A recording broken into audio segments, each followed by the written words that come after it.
Alam mo bang pwedeng tama ang ITR mo pero bagsak ang AFS mo?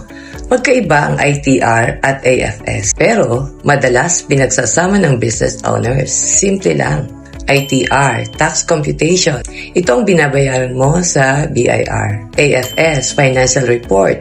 Ito ang basehan ng audit, BIR review at SEC. Common mistakes, akala pareho lang ang ITR at AFS. Walang reconciliation ng books against tax. ITR lang ang inaasikaso. AFS, bahala na.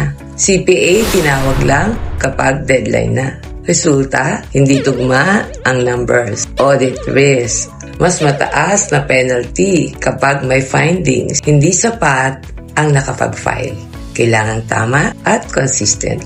Ako si Weng, your tax and accounting buddy. I help you understand the difference bago ka pa ma-question ng BIR. Follow mo na ako kung gusto mo ng malinaw, hindi nakakalitong tax advice.